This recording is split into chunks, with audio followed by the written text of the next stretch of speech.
Para entendermos a crise atual, temos de recuar no tempo. O colapso financeiro de 2008 nos Estados Unidos não demorou a abater-se sobre a Europa. Mas ao contrário dos Estados Unidos, onde o Banco Central pode emitir moeda e assim garantir o crédito, os países que criaram o Banco Central Europeu começaram logo por afastar essa possibilidade. E mais, proibiram também que o BCE pudesse apoiar diretamente os países em dificuldades.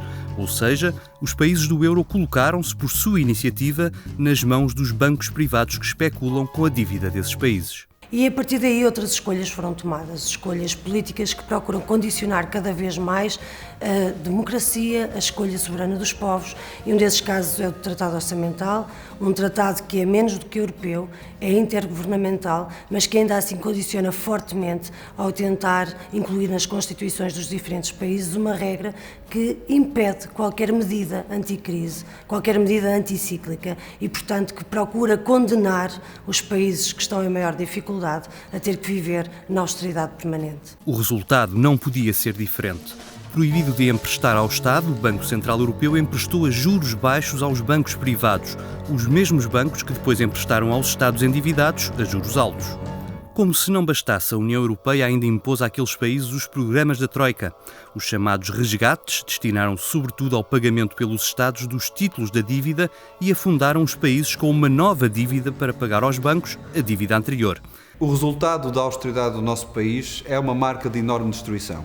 O desemprego, que aumenta brutalmente, a quantidade de jovens desempregados que é obrigada a emigrar, os cortes salariais, a redução do rendimento das famílias, tudo isto demonstra que a austeridade não tem saída.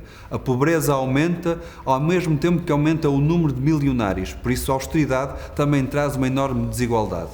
E todos os sacrifícios que foram pedidos, por exemplo, em 2013, todos eles não serviram para equilibrar as contas públicas. O déficit de 2013, sem medidas extraordinárias, é exatamente igual ao déficit de 2012. A dívida pública é que não parou de aumentar. Ora, não há saída na austeridade.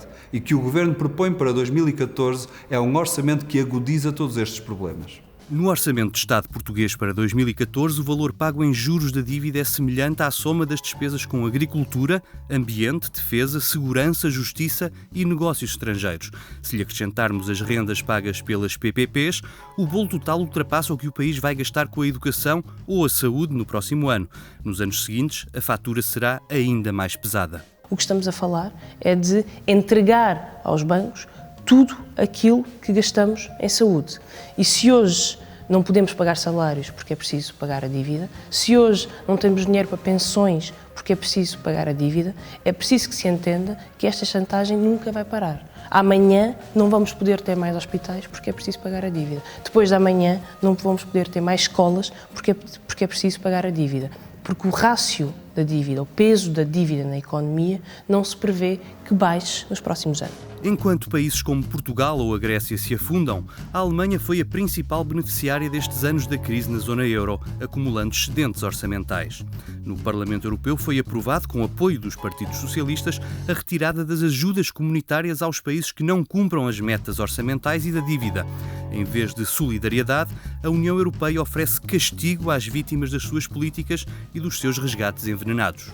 Dizer que se cortam os fundos estruturais é a mesma coisa que dizer que se apaga uma das dimensões fundamentais da construção do projeto europeu, que era a de fazer redistribuição. Portanto, anula-se a redistribuição e colocam-se setores inteiros das sociedades dependentes da vontade ou não da Comissão Europeia poder continuar a acionar esses fundos. Para sair do buraco da austeridade seria preciso um governo com coragem para impor a Bruxelas a renegociação da dívida. Mas como é que isso pode ser feito?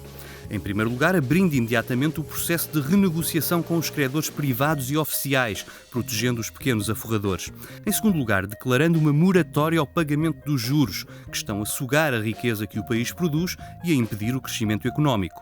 E, em terceiro lugar, acabando com a isenção fiscal dada aos investidores não residentes e às instituições financeiras que compraram obrigações ou bilhetes do Tesouro. Um governo que queira defender Portugal, criar emprego, fazer a economia crescer, terá de afrontar a finança e de fazer essa renegociação.